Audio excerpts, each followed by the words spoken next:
Hello everyone, and welcome to the Ben 10 What Ifs. So we are back with an interesting movie on what if Ben 10 unlocked the cosmic Omnitrix, a watch that could create universes. DanMachi. But before we start, I just want to remind you to please subscribe to my channel and hit the like button if you enjoy my content. Let's start the story. Chapter 1. Cosmic Displacement. The cosmic entity writhed like liquid shadow against the void of space, its form constantly shifting between states of matter that defied classification.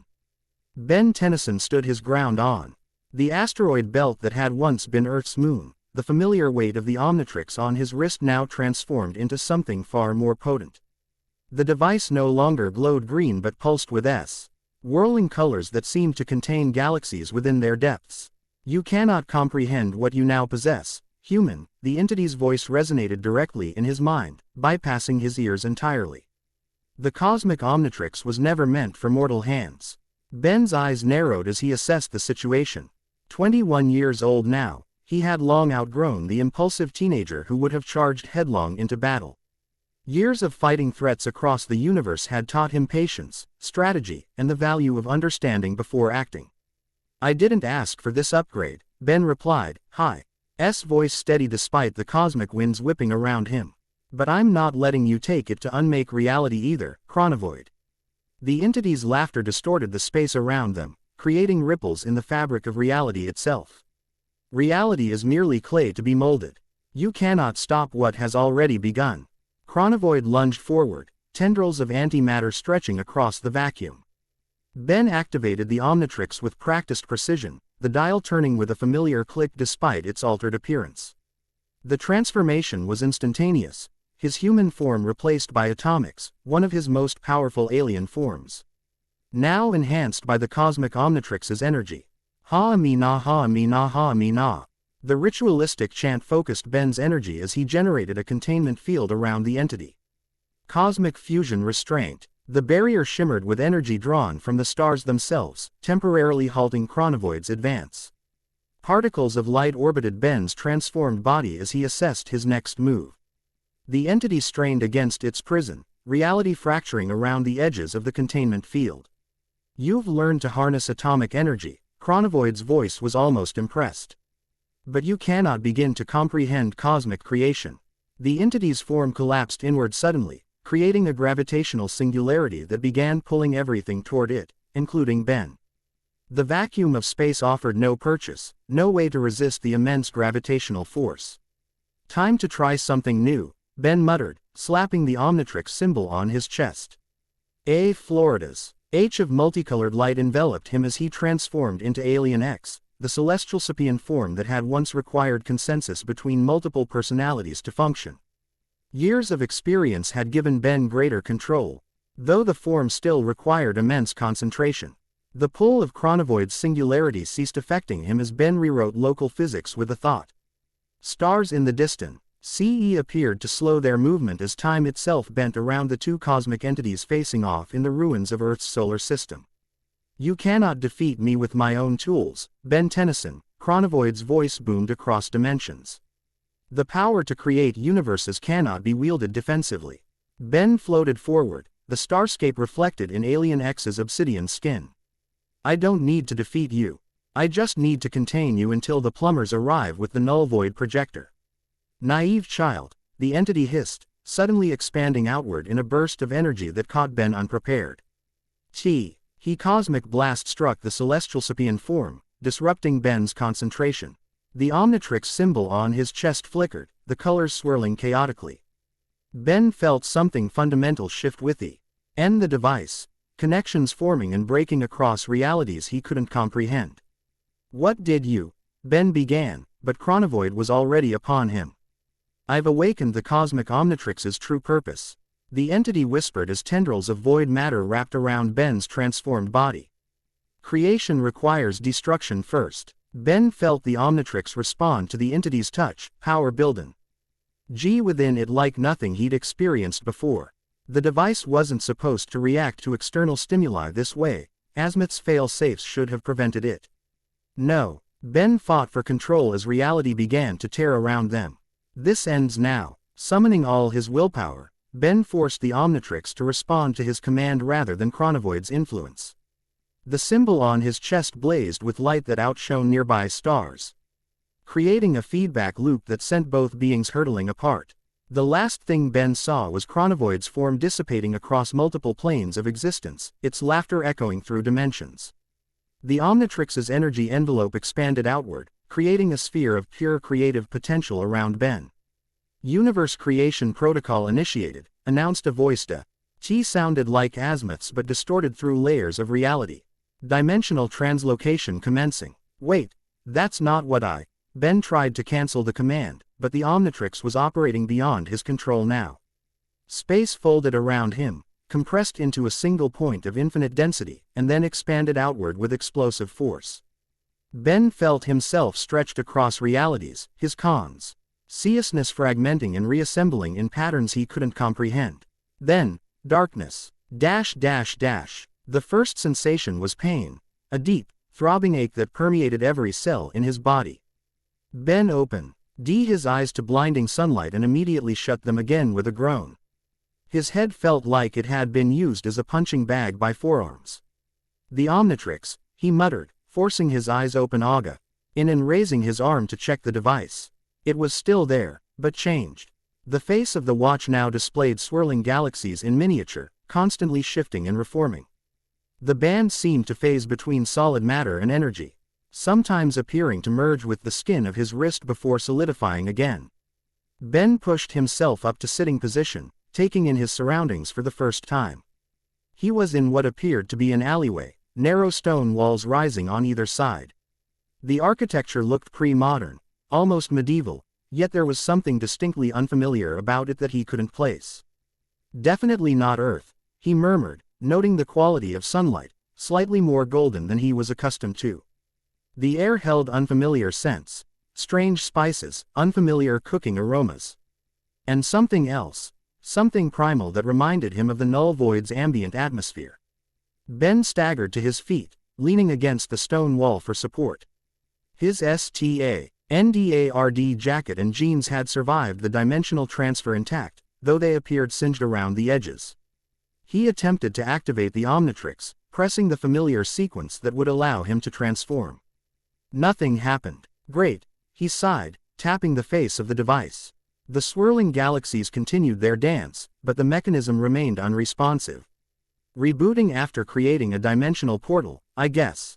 He made his way toward the mouth of the alley, where sounds of a bustling city grew louder. As he emerged onto a wide street, Ben froze in astonishment. The city sprawled before him in concentric circles, rising toward a massive white tower at its center. Buildings of stone and wood clustered together in seemingly haphazard patterns, connected by winding streets filled with people in clothing that ranged from simple tunics to elaborate armor. Street vendors called out offerings in a language that shouldn't have made sense to Ben, yet somehow he understood it perfectly, another effect of the Omnitrix, he assumed. Most striking, however, were the non-human inhabitants mingling freely with the humans. Beings with pointed ears that resembled elves from fantasy novels. Short stocky figures that could only be dwarves, and people with animal features, cat ears, tails, scales, walked the streets as if it were perfectly normal. Definitely not my dimension, Ben muttered, stepping fully into the street and immediately having to dodge a cart pulled by a creature that resembled a cross between a horse and a rhinoceros. Watch where you're standing, surface dweller. The cart driver called out, shaking a fist that had only 3 fingers. Ben raised his hands in apology and moved to the side of the street, trying to process everything he was seeing. This wasn't like visiting alien planets, he'd done enough of that to recognize the patterns. This was something different entirely, a world that operated on fundamentally different principles than his own. His contemplation was interrupted by screams erupting from further down the street. People began running in his direction, panic evident on their faces. Ben's instincts kicked in immediately, and he moved against the flow of the crowd toward whatever was causing the disturbance. Everyone, please remain calm and evacuate the area. A commanding female voice rang out over the chaos. Ben rounded a corner to find the source of the panic. A massive creature, at least 15 feet tall with glistening black carapace and multiple glowing red eyes, was rampaging through what appeared to be a marketplace. Stalls lay smashed and broken around it as it swung massive pincered limbs at anything that moved. 3 individuals stood between the monster and the fleeing civilians. They were matching armor emblazoned with an owl insignia and wielded weapons that glowed with inner light. 2 men flanked a woman who appeared to be directing their efforts, her silver armor catching the sunlight as she moved with practiced grace. "Maintain formation," she called out. "Drive it back toward the west entrance where the rest of the familia can contain it." Ben assessed the situation quickly. The defenders were skilled, but the creature was powerful and seemingly impervious to their weapons, which bounced off its carapace with minimal effect. They were buying time for civilians to escape rather than making progress in defeating it. He checked the Omnitrix again. Still rebooting, the galaxy display swirling lazily. "Come on, give me something to work with," he muttered, tapping it impatiently. The female warrior spotted him standing at the edge of the chaos and called out, "Civilian, clear the area immediately." The momentary distraction cost her. The creature swept a massive limb toward her, and though she raised her shield in time, the force of the blow sent her flying backward. She crashed into a stone wall with enough force to crack the masonry, sliding to the ground with a grimace of pain. Ben reacted instinctively, rushing forward as the creature advanced on the downed warrior. He grabbed a fallen metal rod from a destroyed market stall. Not ideal, but better than nothing. "Hey, bug face," he shouted, drawing the creature's attention. "Why don't you pick on someone who isn't wearing 70 pounds of armor?" All 8 glowing eyes swiveled to focus on Ben. The creature let out a sound like grinding stone and charged toward this new target. Ben waited until the last possible moment before diving to the side, rolling back to his feet with the agility born from years of combat experience. The creature's momentum carried it past him, crashing into an abandoned cart. Ben used the opportunity to dash to the female warrior's side.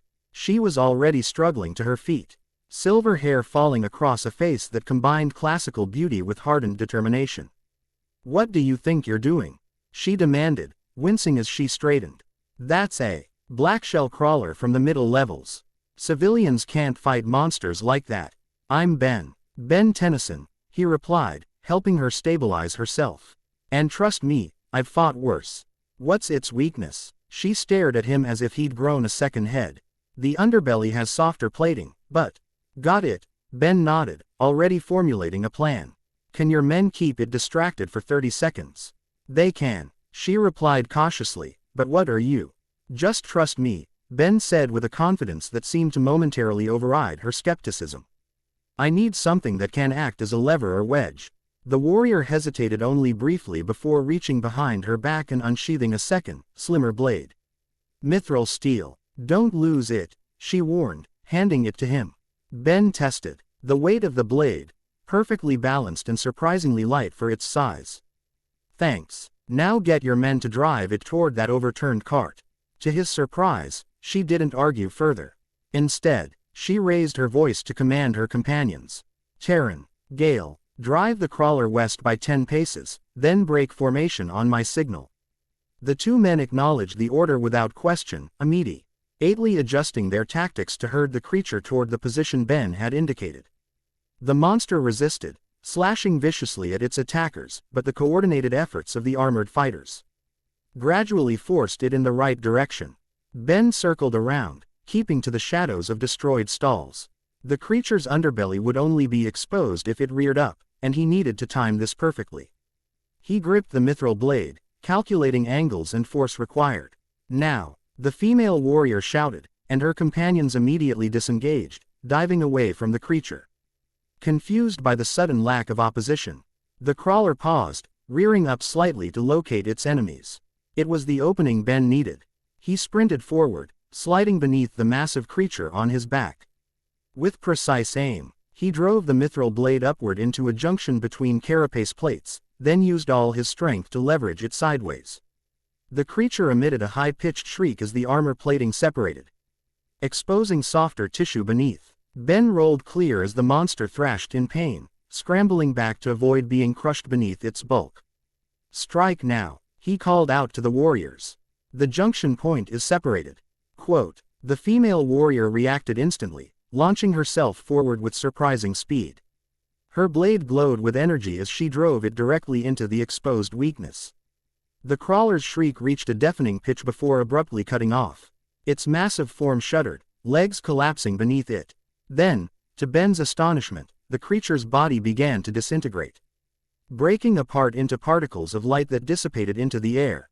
Within seconds, nothing remained but a single crystalline stone where the monster had fallen. The marketplace fell, silent except for the distant sounds of people still fleeing the area. Ben stood slowly, brushing dust from his clothes as the three warriors approached. The men flanked their leader protectively, weapons still drawn.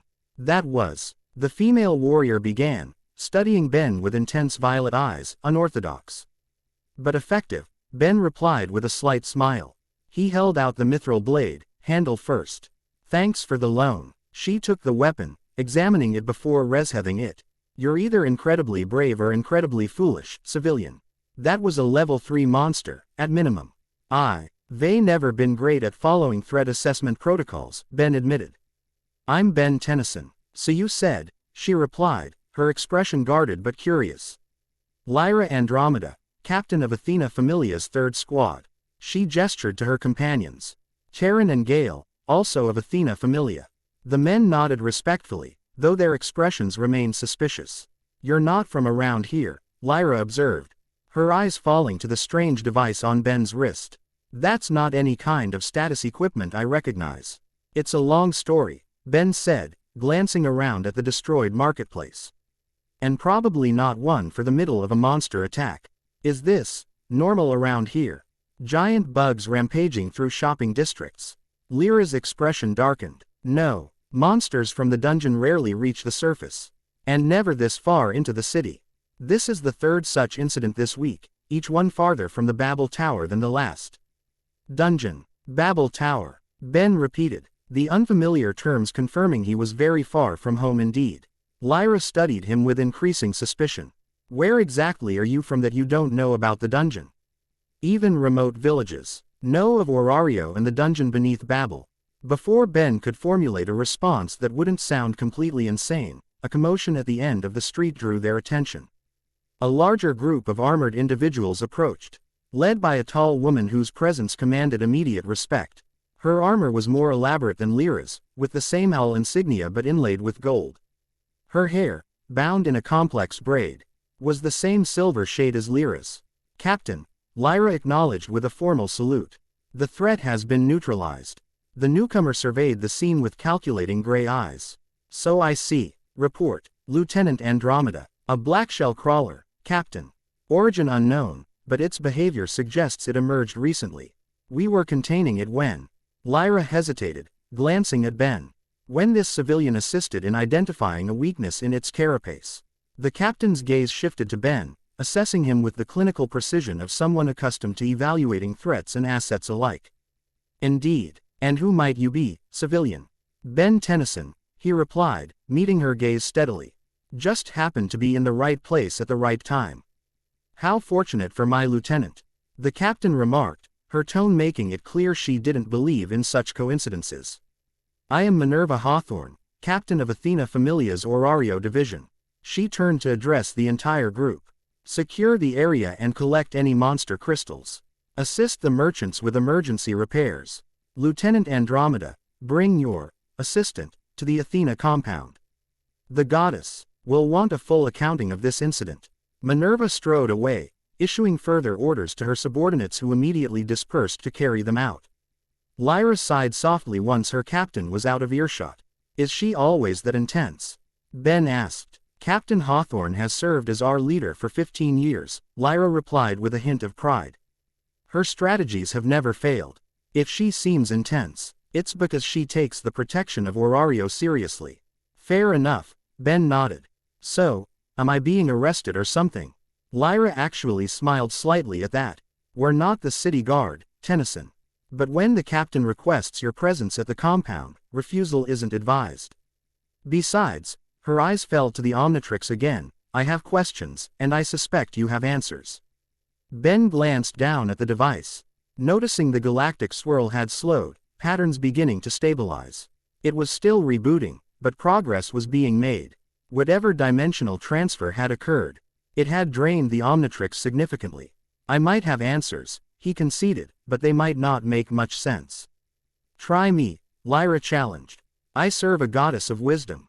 We specialize in making sense of the incomprehensible. A goddess. Ben raised an eyebrow. Like an actual deity. Lyra's expression shifted to genuine confusion. You truly aren't from anywhere in the known world, are you? Everyone knows the gods descended to live among mortals over 1,000 years ago. Ben let out a low whistle. Definitely not in Kansas anymore, he muttered. I don't know this Kansas, Lyra said, misunderstanding his reference, but you're in Orario, city of adventurers and center of the world. Come with me to the compound, and perhaps we can determine where you belong. Or if I can ever get back home, Ben thought, but kept it to himself as he followed Lyra through the recovering marketplace. The Athena compound proved to be a sprawling complex near the center of the city. Not far from the massive white tower Ben had noticed earlier. Classical architecture dominated the structure, with columns and statues reminiscent of ancient Greece. Guards stood at attention at the main gates, nodding respectfully to Lyra as she led Ben through. Your familia seems important, Ben observed as they crossed a courtyard where armored individuals trained with various weapons. Athena Familia is one of the oldest and most respected in Orario, Lyra explained with evident pride. While others seek fame or fortune in the dungeon, we serve as keepers of knowledge and maintainers of balance.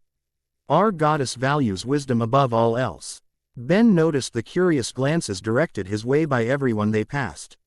His clothing alone marked him as an outsider, but there seemed to be something more to their interest than simple fashion differences.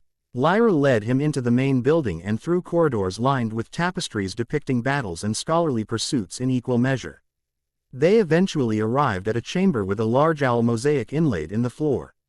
Comfortable seating arrangements surrounded a central hearth, giving the space the feel of a high-end common room. Wait here, Lyra instructed. I'll inform the goddess of your arrival. As she left, Ben took the opportunity to examine his surroundings more carefully. Bookshelves lined the walls, filled with tomes bound in leather and materials he didn't recognize. Maps were displayed in glass cases, showing lands and territories with unfamiliar names. Orario at the center, surrounded by nations called Rakia, Altina, and other strange designations. The cosmic Omnitrix really outdid itself this time, Ben murmured, studying a map that depicted something labeled, the dungeon, beneath the city. Not just another planet, but a completely different reality. He turned his attention to the device on his wrist. The swirling galaxies had stabilized somewhat, forming patterns that seemed almost navigable. Ben pressed the activation mechanism experimentally. To his surprise, the face of the Omnitrix responded, projecting a small holographic display above the device. The image showed what appeared to be a cross-section of realities, multiple layers of existence stacked atop one another with thin connections between them. Dimensional mapping. Ben wondered aloud, watching as one particular layer pulsed gently. Is that where I am now? The hologram zoomed in on the pulsing layer, revealing a miniature representation of the city he was in, with a small green dot that presumably represented his location. More importantly, there was no obvious connection leading back to his home dimension. Great. Stranded in fantasy land, Ben sighed, deactivating the hologram as footsteps approached. The door opened to admit Lyra, followed by a woman whose presence immediately filled the room. She wasn't particularly tall, shorter than Lyra, in fact, but something about her commanded attention. Her hair was dark as midnight, styled in an elegant fashion that framed an eternally youthful face. Her eyes, a startling gray like storm clouds, held wisdom that seemed impossibly ancient. Ben knew instantly that he was in the presence of something beyond human. Even without his experience with aliens and extra-dimensional beings, the aura she projected would have made it obvious. This was power wrapped in grace, knowledge tempered by experience. Goddess Athena, Lyra announced formally, bowing her head in respect. May I present Ben Tennyson, the civilian who assisted during the crawler incident. Athena's gaze fell upon Ben with analytical precision, studying him with the careful attention of a scientist examining a fascinating specimen. Her lips curved into a slight smile that held genuine warmth despite its restraint. Ben Tennyson, she spoke, her voice melodious yet authoritative. A most unusual addition to our fair city. Please, be seated. Ben had dealt with beings of power before, from azimuth to celestial sapiens, but something about Athena's presence prompted him to show respect without sacrificing his dignity. He inclined his head slightly before taking a seat, across from where she settled gracefully. "Thank you for the invitation," he said, watching as Lyra took up a position standing beside her goddess. "Though I have to admit, I'm not entirely sure why I'm here." "Curiosity," Athena replied simply. "The city of Orario has stood for millennia, yet every day brings new wonders. Today, it brings you, a man who appears from nowhere, displays combat intuition beyond most adventurers, and wears a device that pulses with energy unlike any magic I've encountered in this world." Ben fought to keep his expression neutral. "You can sense the Omnitrix's energy. I am the goddess of wisdom." Athena smiled. "Perception is my domain. That device contains power that doesn't belong to this reality, just as you yourself seem out of place here." Lyra looked startled at this assessment, her gaze shifting between her goddess and Ben with new wariness. Ben considered his options. Lying to a deity seemed unwise, especially one specifically attuned to knowledge and wisdom. Besides, if he was going to find a way home, he might need local assistance. "You're right," he admitted finally.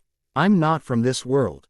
I was battling an entity in my home a mention when something went wrong with this device, the Omnitrix. It created some kind of dimensional portal that brought me here."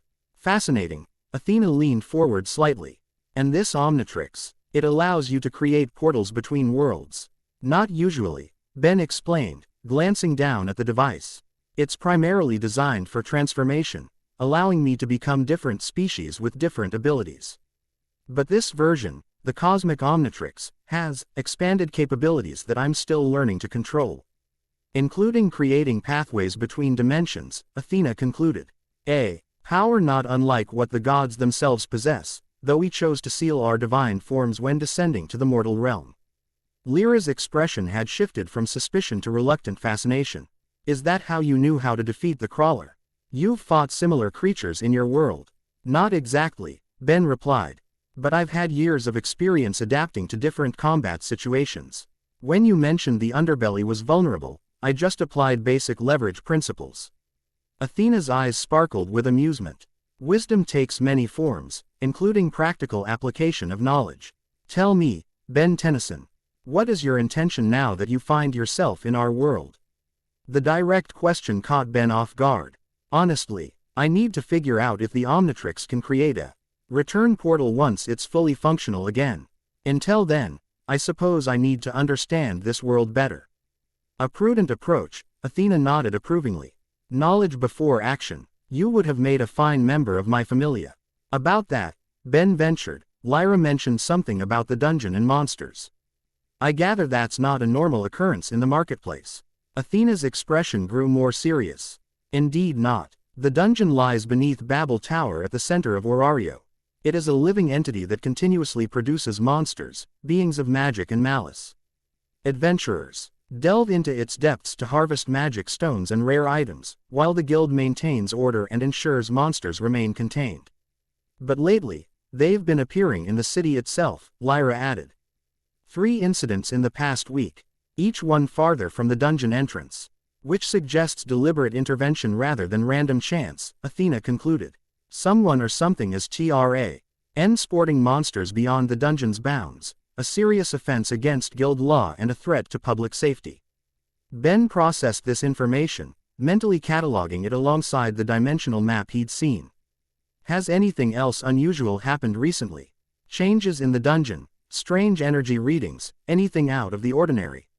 Lyra and Athena exchanged a meaningful glance. "The dungeon has been restless," Athena acknowledged. "Expeditions report unusual monster patterns and environmental changes in the middle levels.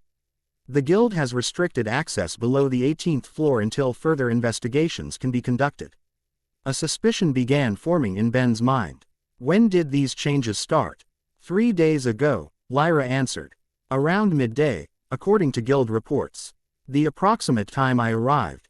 Ben said grimly. "That can't be a coincidence.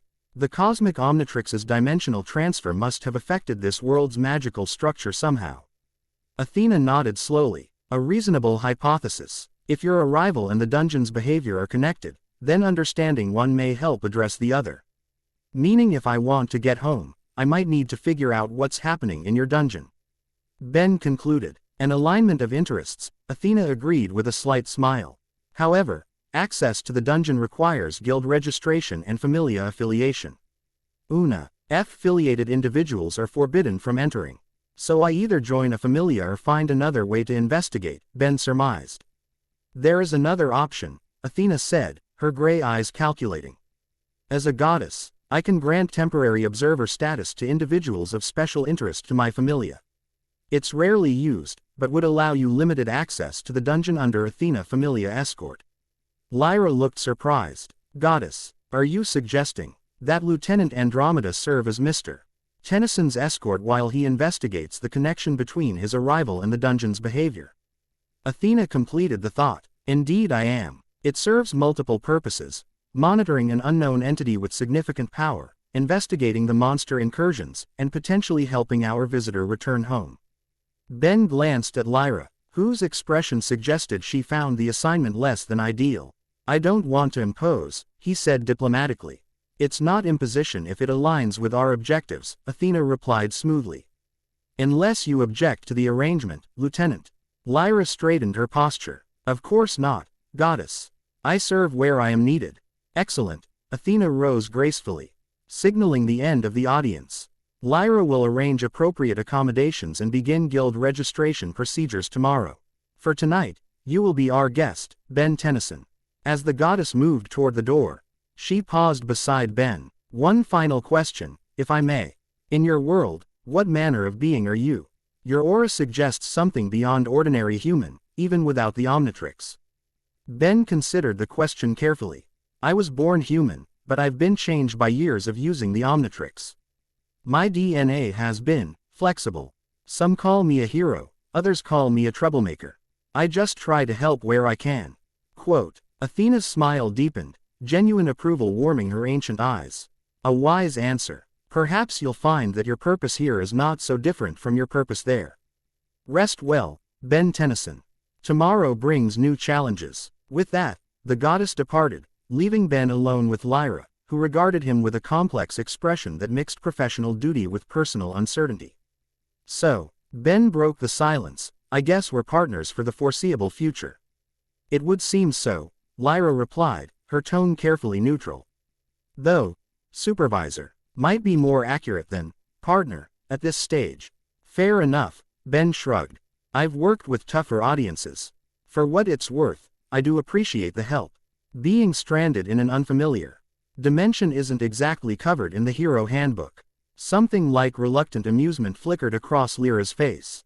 You're certainly unlike any visitor Orario has seen before. She gestured toward the door. Come, I'll show you to the guest quarters and explain the basics of our world. Tomorrow will be instructive. As Ben followed her from the chamber, he glanced down at the Omnitrix. The swirling patterns had stabilized further, but the device remained in its reboot cycle. Whatever had happened during the transfer had fundamentally altered its function in this reality. One problem at a time, Ben reminded himself. First, understand this world. Then, find the connection between his arrival and the dungeon disturbances. Finally, figure out how to get home, or if that was even possible anymore. The weight of the cosmic Omnitrix felt heavier on his wrist than ever before, a responsibility that now extended across dimensions. As Lyra led him through the compound, Ben found himself wondering if this displacement was truly accidental, or if there was some greater purpose to his arrival in this world of gods, monsters, and magic. Whatever the answer, he had the distinct feeling that his life had just become significantly more complicated. Chapter 1 End Chapter 2, The Alchemist's Curiosity. Sunlight streamed through unfamiliar windows, casting geometric patterns across Ben's face. He blinked awake, momentarily disoriented by the stone ceiling above him. The events of the previous day crashed back into his consciousness: the battle with Chronovoid, dimensional displacement, the monster attack. Meeting a literal goddess. Right, he murmured, sitting up in the surprisingly comfortable bed. Not a dream. The guest quarters Lyra had shown him to were modest, but well appointed. A single room with a bed, desk, wardrobe, and private washroom. Athena Familia clearly valued function over extravagance. Ben examined the Omnitrix, which had continued its reboot cycle overnight. The swirling galaxies had stabilized into recognizable constellations, though they didn't match any star patterns he knew.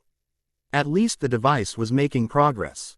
A sharp knock interrupted his thoughts. Tennyson. Lyra's voice carried through the door. The guild opens in 30 minutes. Be ready in 10. Good morning to you too, sunshine, Ben called back, swinging his legs over the side of the bed. He took advantage of the washroom facilities, grateful that indoor plumbing seemed to exist in this world despite its medieval fantasy appearance. His clothes had been cleaned overnight, by magic or mundane means, he wasn't sure, and laid out neatly on a chair. 9 minutes later, Ben emerged from his room to find Lyra waiting in the corridor. She wore lighter armor than yesterday, silver breastplate over a blue tunic, with matching vambraces and greaves. Her silver hair was pulled back in a practical tail, emphasizing the sharp angles of her face. You clean up well, Ben commented. The formal look suits you. Lyra's expression remained professional, though Ben caught the slightest flush across her cheeks. Guild registration requires proper presentation.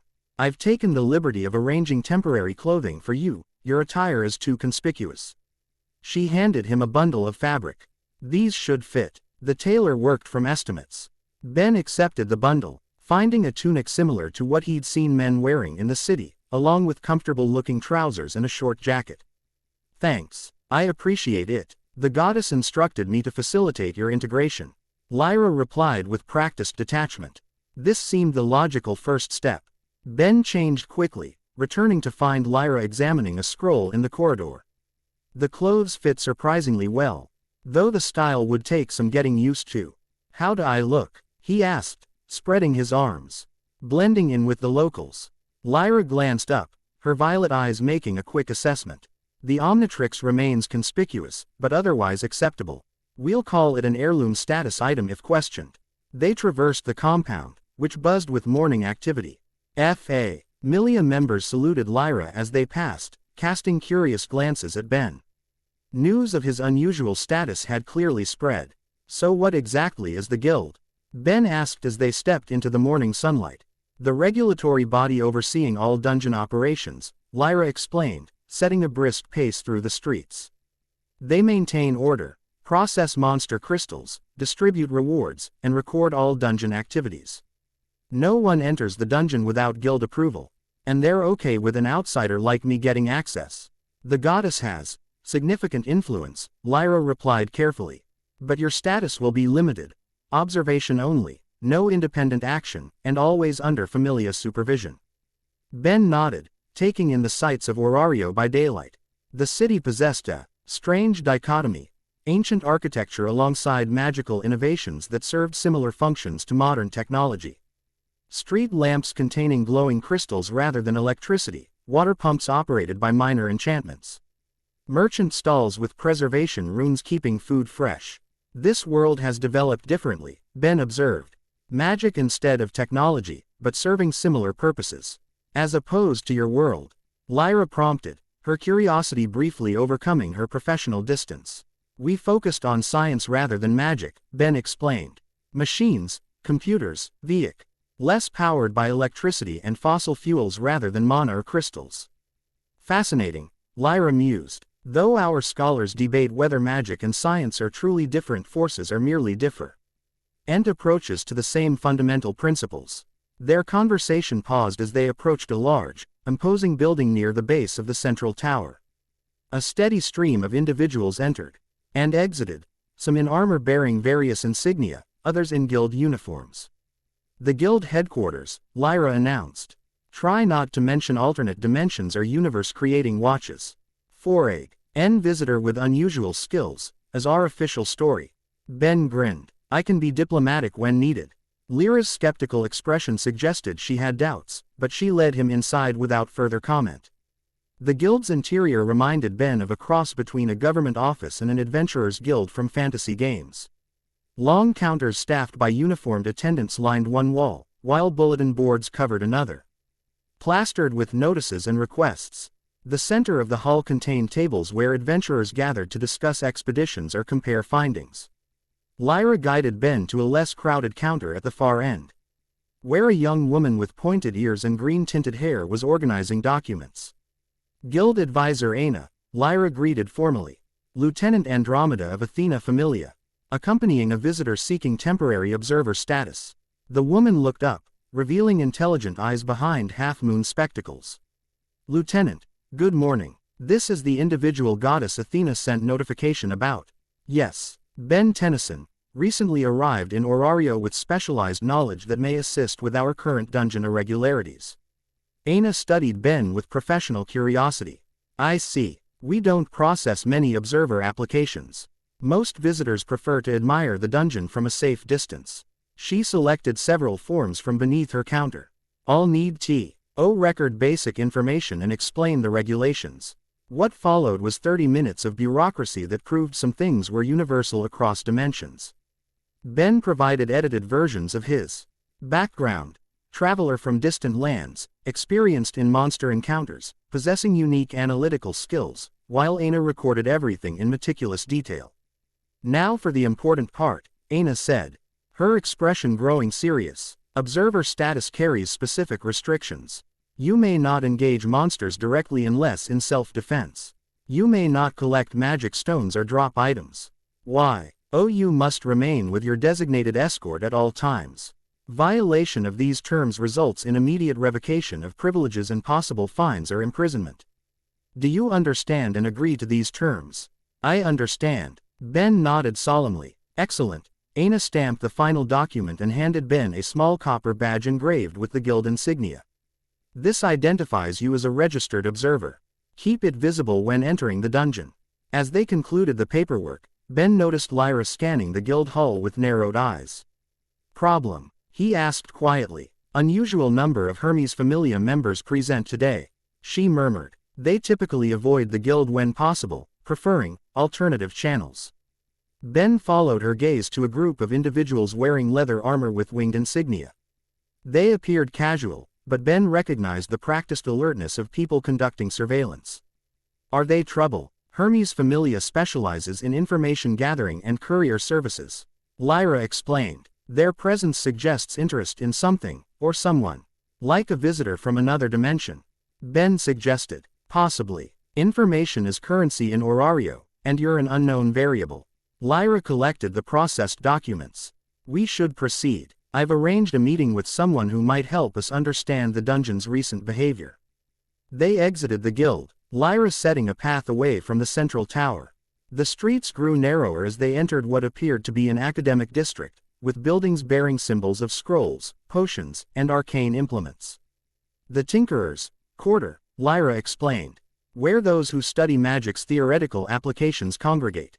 Less prestigious than the magical academies, but often more innovative. They approached a narrow building wedged between two larger establishments. Unlike its neighbors' grandiose facades, this structure was utilitarian, with multiple chimneys emitting colorful smoke. A sign depicting a bubbling flask hung above the door.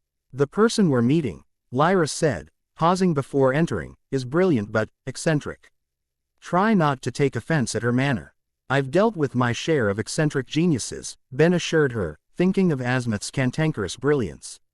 Lyra pushed open the door, releasing a wave of mingled scents, herbal, chemical, metallic, and others Ben couldn't identify.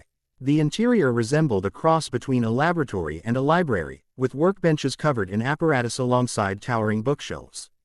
The organized CHAOS reminded Ben of Grandpa Max's workshop. Hello, Lyra called. Nima, it's Lieutenant Andromeda. A crash sounded from somewhere in the depths of the workshop, followed by muttered curses in a language Ben didn't recognize. Moments later, a figure emerged from behind a particularly tall shelf, wiping soot from her face with a stained cloth. Punctual as always, Lieutenant, the newcomer said, her voice melodic despite its current irritation. 1 minute later and you might have witnessed a breakthrough. Or an explosion. The difference is largely semantic at this stage. Ben studied the woman with interest. She was tall and slender, with the pointed ears that marked her elven heritage, though something about her features suggested mixed ancestry. Her hair defied conventional descript. Ion, a deep blue-green that shifted hues with her movements, currently pulled into a chaotic bun secured with what appeared to be pencils. Her eyes, a startling amber, possessed vertical pupils like a cat's. She wore practical clothing, trousers with multiple pockets, a sleeveless tunic, and a heavy apron covered in burn marks and stains. Various tools hung from a belt around her waist, and intricate tattoos of arcane formulae spiraled up her exposed arms. Nema Silvera, Lyra introduced formally, this is Ben Tennyson, the individual I mentioned in my message. Nema's unusual eyes fixed on Ben with immediate intensity. The one with the anomalous energy signature. Fascinating. She approached without ceremony, circling Ben as if he were a specimen. May I? Before Ben could respond, she had grasped his wrist, examining the Omnitrix with unabashed curiosity. Extraordinary craftsmanship, metal composition unlike anything in standard alchemical references. And the energy it emits. She inhaled deeply, as if smelling the device. Like the space between stars. Not divine, not arcane, something other. It's called the Omnitrix, Ben offered, amused rather than offended by her directness. Omni, all, complete, universal, tricks from matrix, womb, origin point, or structural framework, Nema parsed immediately. Universal framework, origin of completeness, fascinating nomenclature. She released his wrist and stepped back, blinking as if remembering social protocols. Apologies. Professional curiosity overwhelms conventional greetings. Welcome to my workshop, Ben Tennyson. Lyra indicates you seek insights regarding dungeon anomalies. That's right, Ben confirmed. I have reason to believe my arrival might be connected to recent changes in the dungeon's behavior. Nema's eyes lit with excitement. Correlation or causation. Temporal alignment suggests connection, but mechanism remains unclear. She gestured toward a relatively clear table. Sit. No, judging by the residual energies. Stimulants would be counterproductive for your current physiological state. Ben and Lyra took seats as Nema darted around her workshop, gathering scrolls, crystals, and what appeared to be measuring devices. Is she always like this? Ben whispered to Lyra. This is actually restrained, Lyra replied quietly. Nema consults for Athena Familia on theoretical applications of dungeon-derived magic. Brilliant but socially unconventional. I can hear you perfectly well, Nema called from across the room. Elven hearing. And yes, I acknowledge my communicat. Ion patterns deviate from standard social norms. Efficiency prioritized over comfort. She returned to the table, spreading out several maps of concentric circles that Ben recognized as cross-sections of the dungeon. 3 days ago, approximately midday, monitoring crystals throughout the dungeon registered significant energy fluctuations.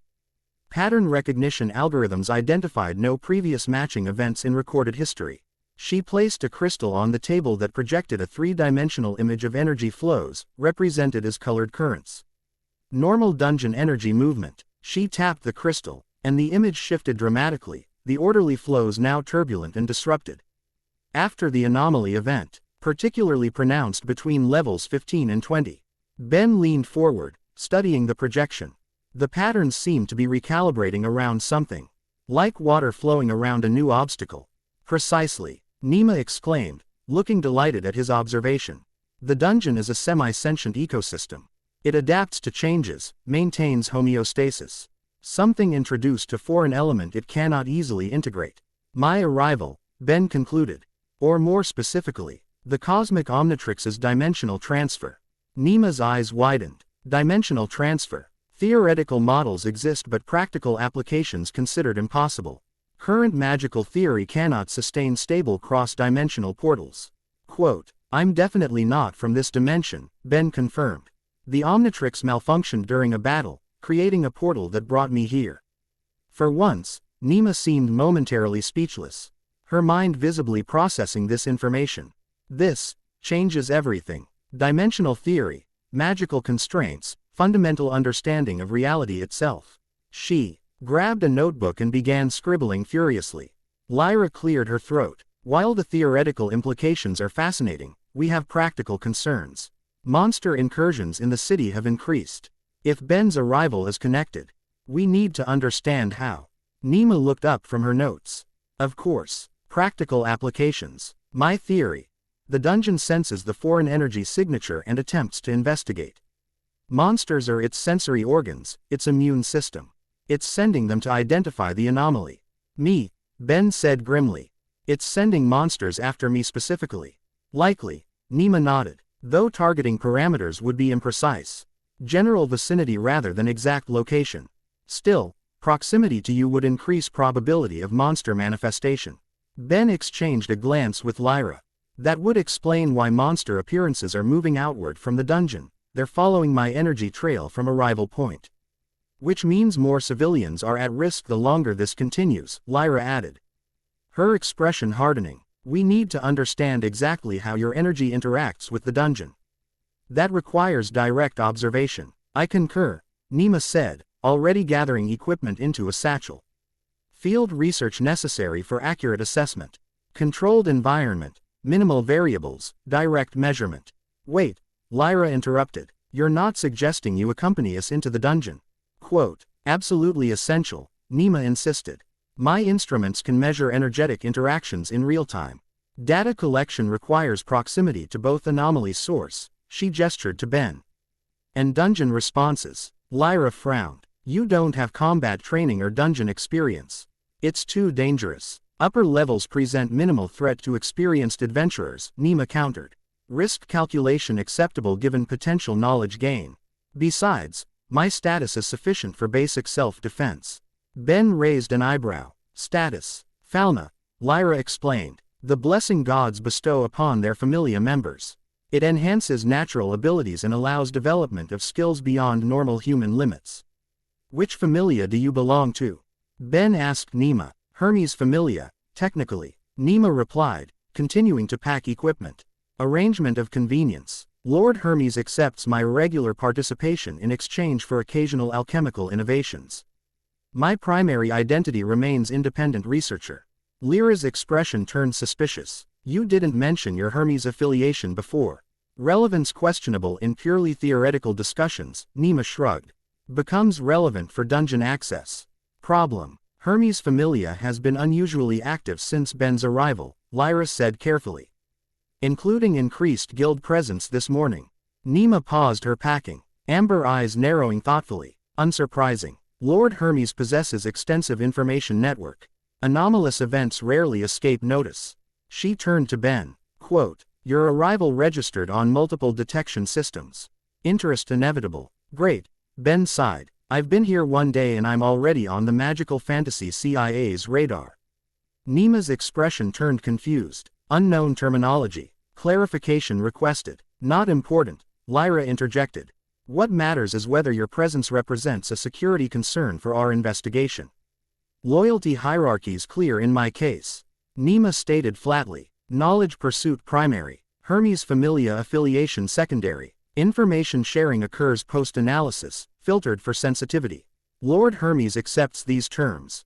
She finished packing her satchel and fixed them with a direct stare. Simple equation. Without my instruments and expertise, your investigation proceeds blind. With me, data-driven conclusions become possible. Decision. Lyra and Ben exchanged looks. Despite her eccentric manner, Nima's expertise was clearly valuable, perhaps essential. The risk of information leakage seemed outweighed by the potential insights she could provide. All right, Ben decided, but full disclosure on all findings before they go anywhere else. Acceptable terms, Nima nodded. Preliminary analysis shared immediately. Comprehensive theoretical models require processing time. Fine, Lyra conceded. We'll proceed to the dungeon entrance. Standard exploration protocols, upper levels only. First sign of unusual activity. We retreat to reassess. Nima's face lit with excitement. Excellent. Field research expeditions significantly more stimulating than laboratory work. Adventure. Discovery. Potential mortal peril. Let's aim to minimize that last one, Ben suggested dryly. Babel Tower dominated Orario's skyline, a massive white structure rising from the city's center like a monolith from another age. As they approached its base, Ben appreciated its true scale, easily 50 stories tall, with architecture that blended classical, Middle Eastern, and fantastical elements. The tower marks the dungeon entrance. Ben asked as they walked. The main entrance, Lyra confirmed. The tower was constructed over the primary opening to prevent monster emergence. The lower floors contain guild facilities, shops catering to adventurers, and support services. The dungeon proper begins beneath.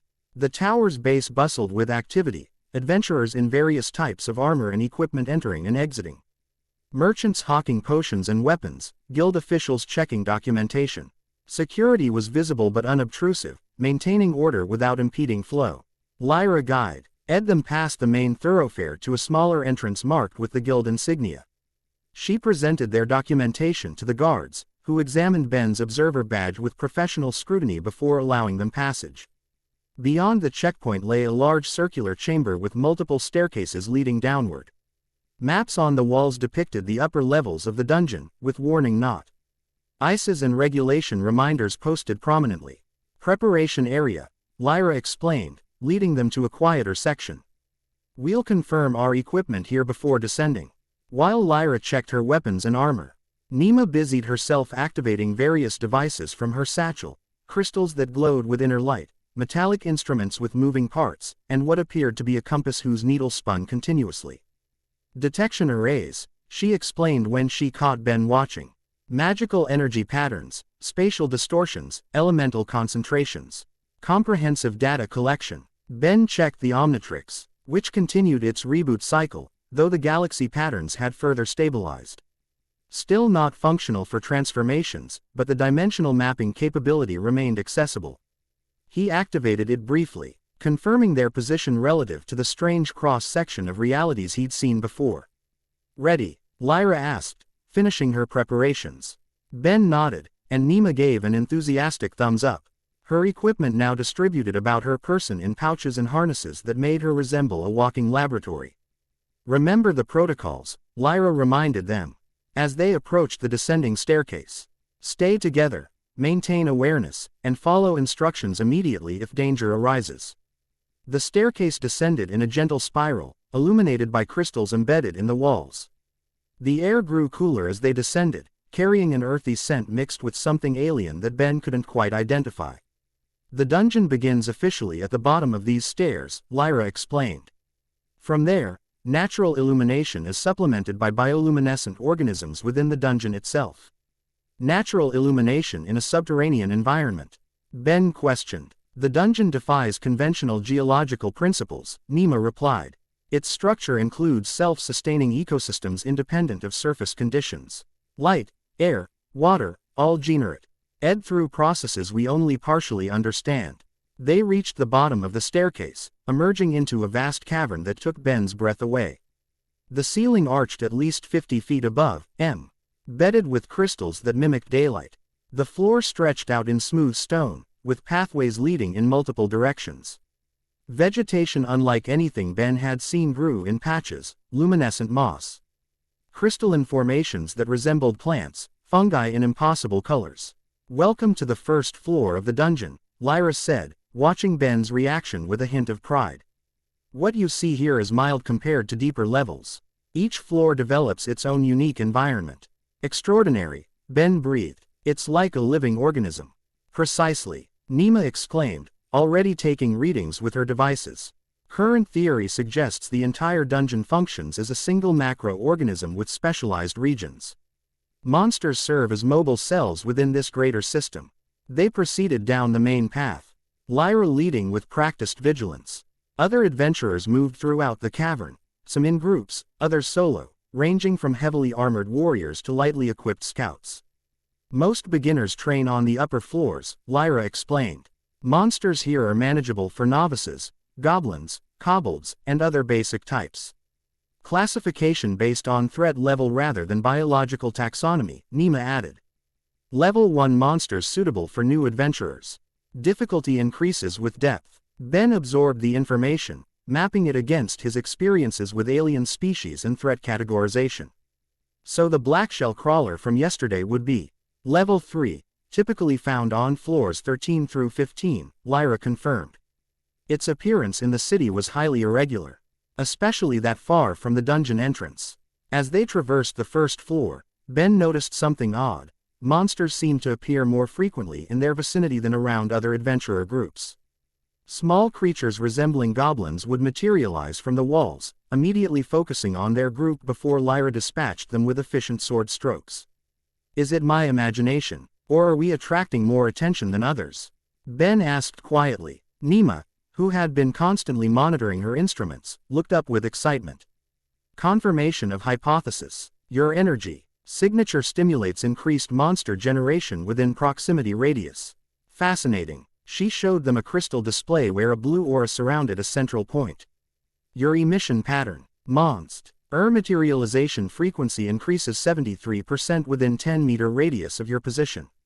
That's not great, Ben observed as Lyra dispatched another goblin that had appeared almost directly beside their group. Controllable on upper floors, Lyra assessed, cleaning her blade. But potentially problematic deeper down. We should continue to the 5th floor. Environment differs enough to gather comparative data. They proceeded through connecting passageways to deeper levels. Ben noted how the dungeon's appearance shifted subtly with each floor: ceiling height, ambient light quality, vegetat. Ion types all changing in ways that suggested deliberate design rather than random formation. By the 5th floor, the environment had transformed significantly. The ceiling hung lower, illuminated by blue-tinted crystals that cast everything in cool light. The walls displayed intricate patterns that almost resembled circuit boards, glowing faintly with inner energy. The air carried a static charge that made the hair on Ben's arms stand on end. Electrical affinity dominant on 5th floor, Nima explained, instruments whirring actively. Monster types correspondingly aligned, primarily electric needle rabbits and blue papillons. In English, Ben asked. Rabbit-like creatures that discharge electricity and butterfly monsters that can generate lightning strikes, Lyra translated. Both. Dangerous but manageable with proper equipment. Nima suddenly stopped walking, her instruments emitting a high-pitched tone. Energy fluctuation detected. Significant displacement patterns forming. Lyra immediately dropped into a defensive stance. Where? 30 meters ahead. Junction chamber. Spatial distortion increasing exponentially. They hurried forward, reaching a larger chamber several dungeon corridors intersected. A group of novice adventurers, identifiable by their basic equipment and nervous demeanor, had backed against one wall, weapons raised as they faced a phenomenon in the center of the room. The air itself seemed to be folding, creating a visible distortion like heat waves but more pronounced. Sparks of blue energy crackled around the edges of the distortion, which pulsed rhythmically. Everyone back. Lyra called to the novices. Retreat to the previous chamber immediately. Most of the young adventurers obeyed, but 2 remained frozen in fear as the distortion expanded rapidly. From within the warped space, a monstrous form began to emerge, significantly larger than the standard monsters of this floor, with chitinous limbs crackling with electrical energy. 7th floor monster. Lyra identified grimly. Electric crawler variant. It shouldn't be here. Ben assessed the situation rapidly. The novice adventurers were directly in the creature's path, and the spatial distortion was now blocking the primary exit route. Other adventurers had already fled, leaving their group and the 2 stranded novices. Nima, what's causing the spatial distortion? Ben demanded. The half-elf consulted her instruments frantically. Dungeon reacting to your energy signature. Attempting to manifest investigation response but lacking proper template. Creating unstable spatial bridge between floors. Can we close it? Theoretically, counteracting energy signature could collapse the distortion. But power requirements exceed conventional magical capacity. The electric crawler had fully emerged now, its multiple eyes fixing on the closest targets, the terrified novice adventurers. Electricity arced between its limbs as it prepared to attack. Lyra, get those adventurers out of here, Ben instructed, stepping forward. I'm going to try something. What are you planning? Lyra asked, already moving toward the stranded novices. Figuring it out as I go, Ben admitted. Approaching the spatial distortion, the Omnitrix remained in reboot mode, but the dimensional mapping function had been operational. If the device had created a portal between dimensions, perhaps it could affect this smaller spatial anomaly. Ben raised his wrist toward the distortion, concentrating on the Omnitrix's energy. He could feel the device responding to his intent. The swirling galaxies on its face aligning with his focus. The connection between his consciousness and the Omnitrix had deepened over years of use, allowing intuitive control beyond its basic functions. Come on, he murmured. You created this problem, help me fix it. The Omnitrix pulsed, emitting a wave of energy that visibly interacted with the spatial distortion. The colors within the anomaly shifted, beginning to match the patterns displayed on the Omnitrix's face.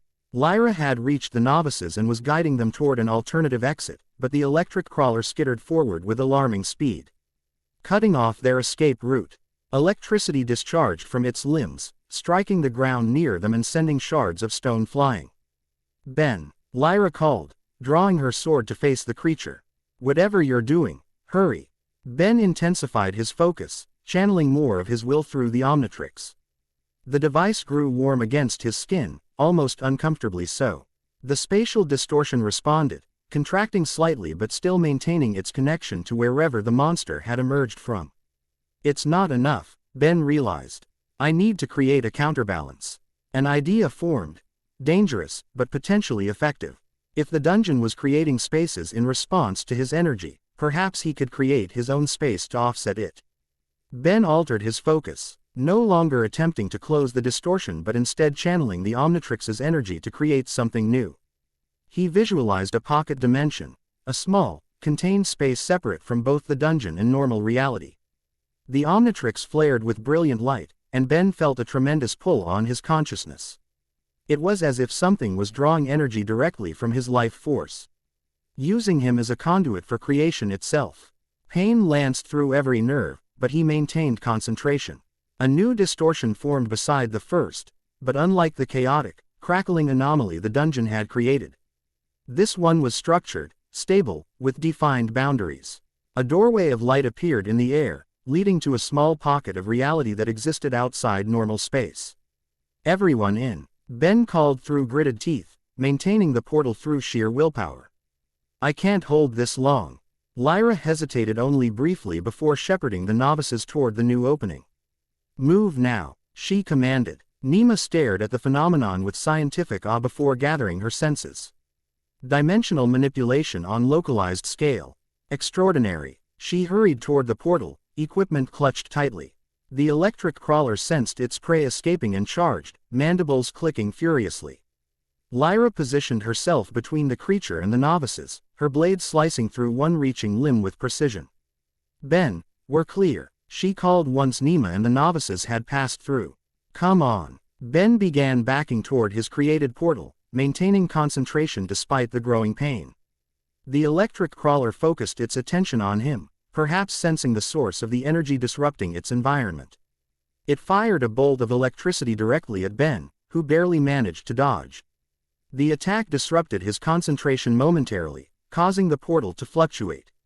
Ben redoubled his focus, pouring more of his energy into maintaining the opening.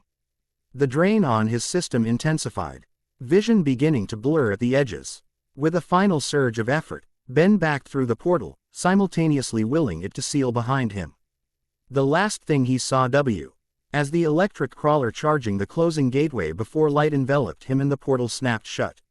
Ben found himself in a small, blank space, perhaps 30 feet in diameter, with white floors, walls, and ceiling illuminated by diffuse light that seemed to come from everywhere and nowhere.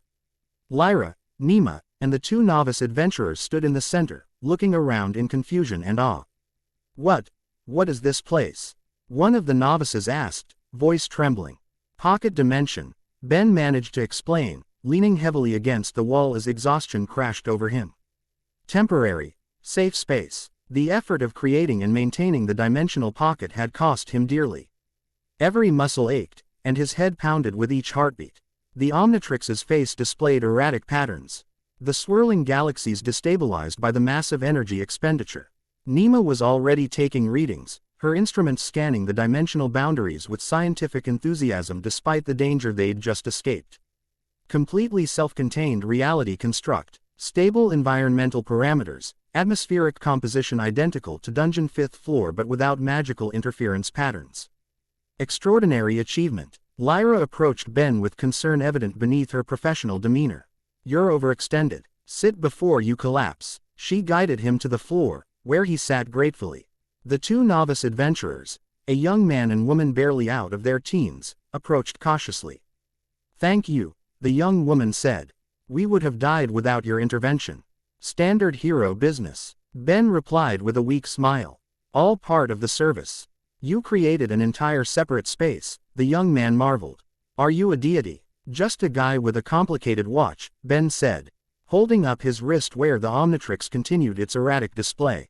Lyra interrupted before further questions could be asked. You should introduce yourselves to your rescuer.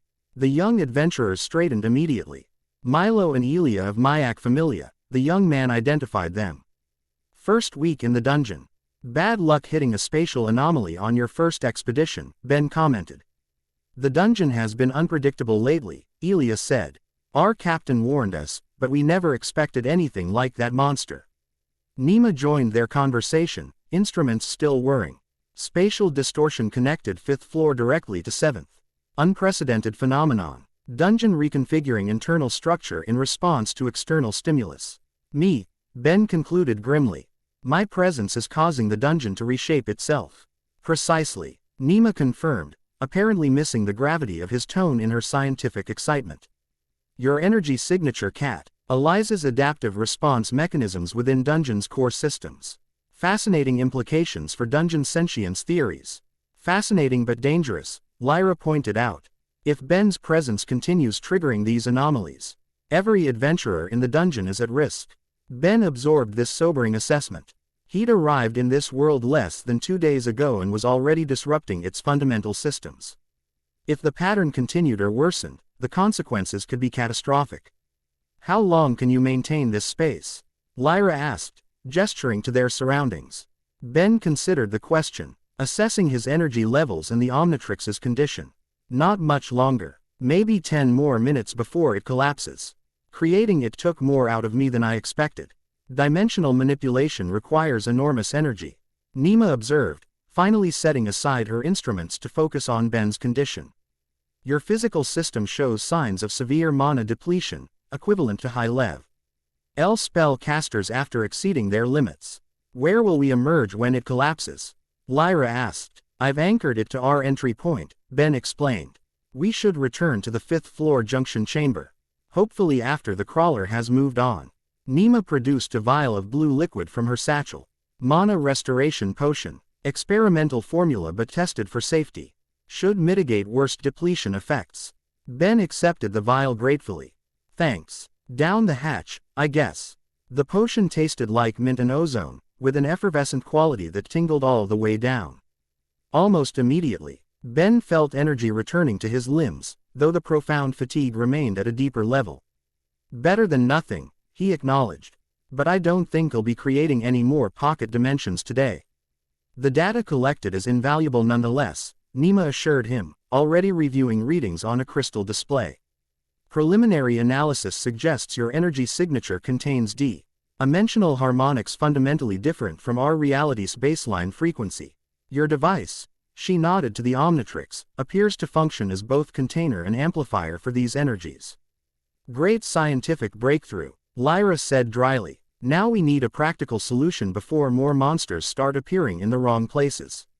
Ben pushed himself to his feet, feeling steadier thanks to Nima's potion. We need to return to the surface and consult with Athena. If my presence is causing these disruptions, we need to either find a way to shield my energy signature or figure out how to help the dungeon adapt without creating dangerous anomalies.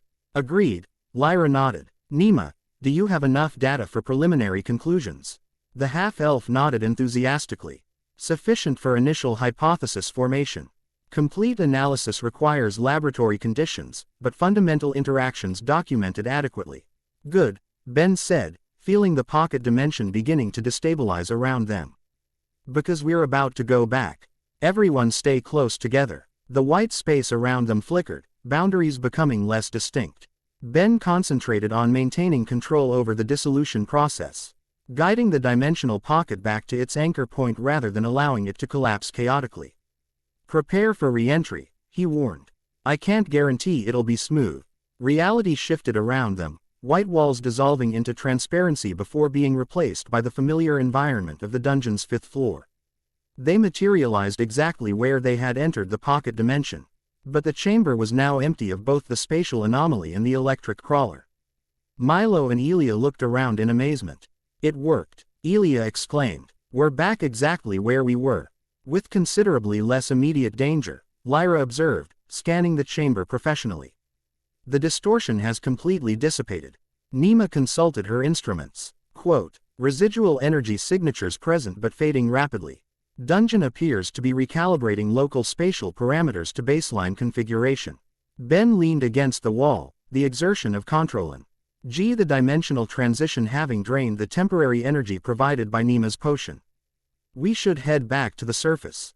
I don't think triggering more anomalies is in anyone's best interest. Lyra turned to the novice adventurers. You two should return immediately as well. Report the anomaly to your familia captain and the guild. Milo and Elia nodded gratefully. Thank you again, Milo said. We owe you our lives. Just be more careful next time, Ben advised. Maybe stay on the upper floors until whatever's happening with the dungeon settles down. The young adventurers departed after one more round of thanks, leaving Ben, Lyra, and Nima alone in the chamber. We should move quickly, Lyra advised. You're in no condition for combat if more monsters appear. Ben didn't argue with her assessment. The mana depletion Nima had mentioned left him feeling like he'd run a marathon while carrying a backpack full of rocks. Every step required conscious effort as they began their journey back toward the surface. Despite the danger, this expedition proved extraordinarily informative, Nima chattered as they walked, reviewing data on her various instruments. Your dimension, AL manipulation capabilities demonstrate principles previously considered theoretical. The implications for magical research are revolutionary. Glad my interdimensional displacement is advancing science, Ben remarked dryly. Don't encourage her, Lyra murmured. Once Nima fixates on a research subject, she becomes absolutely singular in focus. I can hear you perfectly well, Nima replied without looking up from her readings. And yes, I acknowledge my enthusiasm may sometimes override social considerations. The pursuit of knowledge is simply more stimulating than most interpersonal dynamics. Despite his exhaustion, Ben found himself smiling at the half-elf's unapologetic dedication to her research. Her directness was refreshing after years of dealing with people who had hidden agendas. As they traversed the dungeon's upper levels, Ben noticed fewer monsters appearing in their vicinity than during their descent. The monster attraction effect seems reduced, he observed. Energy output has diminished significantly following the dimensional manipulation, Nima confirmed, consulting a crystal gauge. Current emission levels approximately 37% of previous readings. Insufficient to trigger major dungeon responses.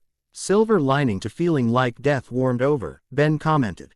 They reached the first floor without further incident, the main staircase leading back to Babel Tower visible ahead. As they approached, however, Lyra suddenly tensed, her hand moving to her sword hilt. We have company, she murmured, nodding toward a figure leaning casually against the wall beside the staircase. The man pushed himself upright as they approached, tall and lean, with features that managed to be simultaneously handsome and mischievous. He wore traveler's clothing beneath a light cloak, with the winged insignia of Hermes Familia visible on his shoulder. His smile was charming but calculated as he blocked their path. Lieutenant Andromeda, he greeted smoothly. What an unexpected pleasure to find you escorting our Nima on a dungeon expedition. And with such an interesting companion, no less. Loki, Lyra acknowledged stiffly. Hermes Familia seems ally interested in standard research expeditions lately. Just happening to be in the right place at the right time, Loki replied, his gaze shifting to Ben with undisguised curiosity. The dungeon has been so unpredictable lately. Spatial anomalies, monsters appearing where they shouldn't. Fascinating phenomena the guild is officially investigating, Lyra countered. I wasn't aware. Hermes Familia had been contracted for assistance. Loki's smile widened. Oh, we maintain a professional interest in unusual events. Information has value, after all. His attention returned to Ben. And you must be the visitor everyone's talking about. The one who appeared from nowhere right before the dungeon started misbehaving. Ben straightened despite his fatigue, meeting the man's gaze directly. Ben Tennyson. And you are, Loki, at your service. Information specialist for Hermes Familia. He offered a slight bow that somehow managed to be simultaneously respectful and mocking. My, what an interesting device you wear. I've never seen craftsmanship quite like it. Ben resisted the urge to cover the Omnitrix. Family heirloom. Sentimental value. Of course, Loki nodded, CL. Early not believing the explanation for a second. Well, I won't keep you. You seem fatigued. Creating pocket dimensions is such taxing work, I hear. The casual mention of what Ben had done in the dungeon confirmed that Hermes Familia already had intelligence sources tracking their movements. If you'll excuse us, Lyra said firmly, stepping forward to continue past him. Loki stepped aside with exaggerated courtesy. By all means, though you might want to know, Lord Hermes has expressed personal interest in meeting your new associate. A formal invitation will be forthcoming. I'll check my calendar, Ben replied dryly.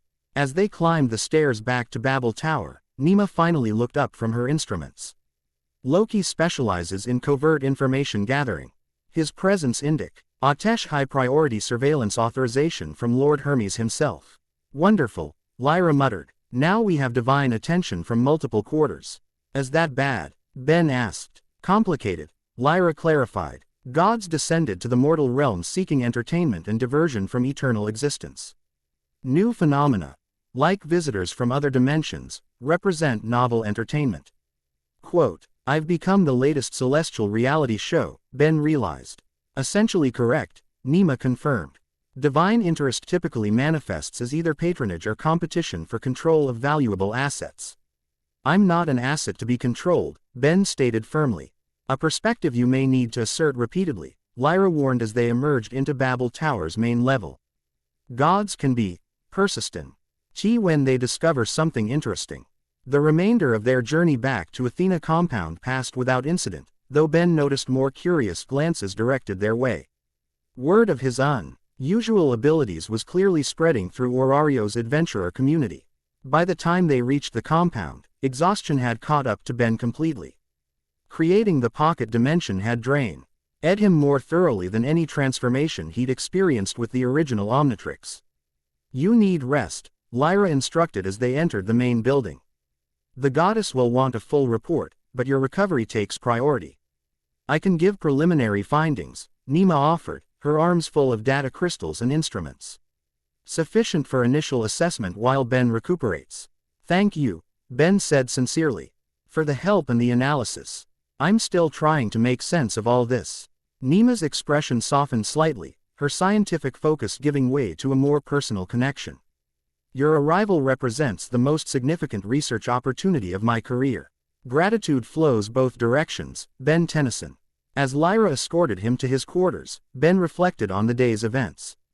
He'd confirmed his presence was affecting the dungeon, discovered a new capability of the cosmic Omnitrix in this reality, and attracted the attention of at least one more deity. Not bad for his second day in a new dimension. You should know, Lyra said as they reached his door, what you did today was impressive. Creating that pocket dimension saved those novices. Whatever complications your presence causes, you're trying to help. Coming from her, the admission seemed significant. Thanks, I appreciate that. Rest now, she instructed, her professional demeanor returning. We begin developing countermeasures based on Nema's analysis. As Ben collapsed onto his bed, the Omnitrix continued its reboot cycle, the swirling galaxies settling into more stable patterns.